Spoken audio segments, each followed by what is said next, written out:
Assalamualaikum warahmatullahi wabarakatuh. Perkenalkan, saya Dina Lestari, NPM 2019-41007. Saya akan menjawab soal UTS mata kuliah pengantar pembangunan perdesaan oleh Ibu Ika Niswatin Budiarti. 1. Apa perbedaan pendekatan community development, community empowerment, dan community organization? Menurut Anda secara substansif, apa sih yang membedakan dan bagaimana penerapannya di dalam proses pembangunan pedesaan pada 3 pendekatan di atas? 1. Community development merupakan kegiatan pengembangan masyarakat yang diarahkan untuk memperbesar akses masyarakat untuk mencapai kondisi sosial, ekonomi, budaya yang lebih baik apabila dibandingkan dengan sebelum adanya kegiatan pembangunan, sehingga masyarakat di tempat tersebut diharapkan menjadi lebih mandiri dengan kualitas kehidupan dan kesejahteraan yang lebih baik. Yang kedua, community empowerment merupakan proses pembangunan yang membuat masyarakat berinisiatif untuk melakukan kegiatan sosial guna memperbaiki situasi, kondisi diri sendiri juga lingkungan sekitarnya. Hal itu dapat terwujud apabila masyarakat turut berpartisipasi dalamnya. Masyarakat turut ikut berperan aktif sebagai motor penggerak agar bisa sukses. Yang ketiga, community organization merupakan upaya personal yang dilakukan oleh seorang warga untuk mengorganisir masyarakat lainnya agar dengan sadar mau bergerak melakukan aksi bersama penyelesaian permasalahan yang terjadi di lingkungan mereka. Selanjutnya, perbedaan di antara ketiganya adalah memang saling berkesinambungan, namun yang menjadi pembeda adalah community development adalah sebuah bentuk kegiatannya dan community empowerment merupakan sebuah proses pembangunannya, sedangkan community organization merupakan sebuah upaya. 2. Sebelum menyusun rencana program pembangunan pedesaan, apa yang paling penting dilakukan terlebih dahulu agar program yang disusun berjalan dengan baik? 2. Jawabannya, perencanaan pembangunan merupakan kunci dari pembangunan itu sendiri. Perencanaan menjadi suatu proses yang penting dalam era Undang-Undang Nomor 6 tahun 2014. Perencanaan pengembangan harus melibatkan masyarakat, meskipun secara substansi bahwa rencana pembangunan jangka menengah desa merupakan penjabaran visi misi kepala desa terpilih. Namun dalam penyusunan harus tetap partisipasi. Proses penyusunan perencanaan pembangunan desa, baik yang sifatnya jangka menengah atau RPJM desa, ataupun rencana kerja tahunan atau RKP desa, harus dilakukan secara partisipatif dengan tahapan-tahapan yang sudah ditetapkan pemerintah melalui Permendagri 114 tahun 2014. Langkah-langkah perencanaan pembangunan desa atau RPJM desa adalah dengan pembentukan tim penyusun RPJM desa, penyelarasan arah kebijakan perencanaan pembangunan kabupaten atau kota, pengkajian keadaan desa, penyusunan rencana pembangunan desa melalui musyawarah desa, penyusunan rancangan RPJM desa, penyusunan rencana pembangunan desa melalui musyawarah perencanaan pembangunan desa, dan penetapan RPJM desa.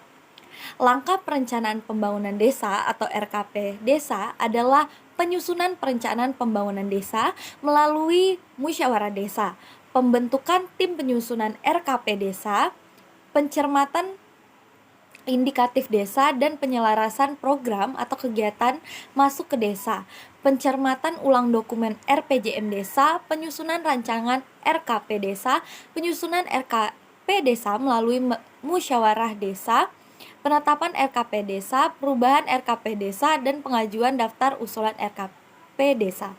3. Soal yang ketiga, dalam membangun sebuah desa agar lebih maju dan berkembang, maka Anda sebagai mahasiswa ekonomi manajemen, program apa yang menurut kalian sangat tepat dan akan Anda praktekkan di desa tersebut? Jelaskan bagaimana programnya, di mana akan dilaksanakan, bagaimana step by step program itu berlangsung. Jawabannya, program pengelolaan potensi desa. Jadi nanti saya akan membuat program untuk pengelolaan potensi desa.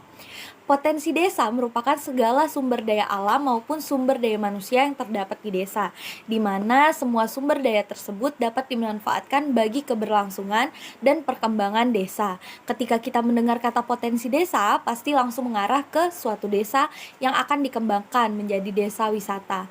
Namun, sebenarnya tidak hanya itu saja, melainkan juga sektor-sektor lain seperti ekonomi, pendidikan, sosial, lingkungan, dan lain-lain juga ikut dikembangkan. Dalam mengembangkan potensi di suatu desa tidaklah mudah. Idealnya kita mengutamakan perencanaan yang matang dan tepat guna serta efektif dan juga efisien. Hal tersebut juga tidak terlepas dari peran masyarakat dan pemerintah yang saling bahu-membahu dalam mengembangkan potensi desa. Secara umum, tujuan dari adanya pengembangan potensi desa adalah untuk mendorong kemandirian masyarakat yang ada di desa tersebut melalui pemberdayaan masyarakat seperti halnya mengadakan pelatihan, inovasi alat baru, sosialisasi tentang cara pengolahan suatu produk dan lain-lain.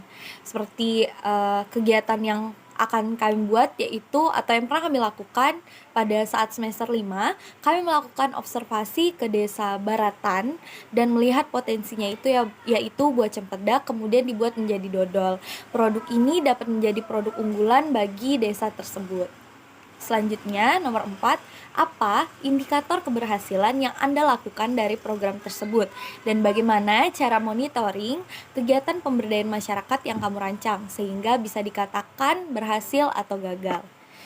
Beberapa indikator yang menentukan keberhasilan dari program ini yaitu terbentuknya masyarakat desa Baratan yang memiliki kekuatan ekonomi mandiri. Hal ini ditunjukkan oleh partisipasi aktif dari masyarakat mengikuti kegiatan sosialisasi yang kami lakukan. Selanjutnya, masyarakat yang tadinya hanya memakan cempedak secara langsung sekarang bisa mengolahnya agar dapat meningkatkan nilai ekonomisnya. Kemudian, buah yang dulunya membludak ketika tiba musim cempedak kini bisa dibuat dodol kemudian dapat disimpan dalam jangka waktu panjang. Yang kelima, dalam pelaksanaan salah satu program pembangunan pedesaan yang akan kalian laksanakan nanti di waktu singkat, tentunya membutuhkan disiplin waktu yang sangat tinggi ketika di lapangan. Banyak hal yang tidak terduga bahkan susah untuk ditebak ketika di lapangan yang bisa menyebabkan program pemberdayaan berjalan tidak sesuai dengan persiapan. Gambaran seperti apa yang harus dilakukan ketika di lapangan agar dalam pelaksanaan berjalan sesuai dengan waktu dan prepare yang sudah dipersiapkan, tidak ada kemunduran dan tidak ada telat dan lain sebagainya. Sebagai pelaksana nantinya kita harus benar-benar mengikuti rundown acara yang sudah kita buat. Bisa dipastikan pelaksanaannya akan sesuai dan tidak terjadi kemunduran waktu. Sebelum melaksanakan program tersebut, dari kita perlu adanya briefing sebagai pelaksana. Sebuah program yang akan dilaksanakan tentu tidak akan luput dari sebuah kelalaian. Namun hal ini dapat kita hindari dengan persiapan yang matang. Sekian jawaban dari saya, kurang dan lebihnya saya mohon maaf. Billahi taufik wal hidayah. Wassalamualaikum warahmatullahi wabarakatuh.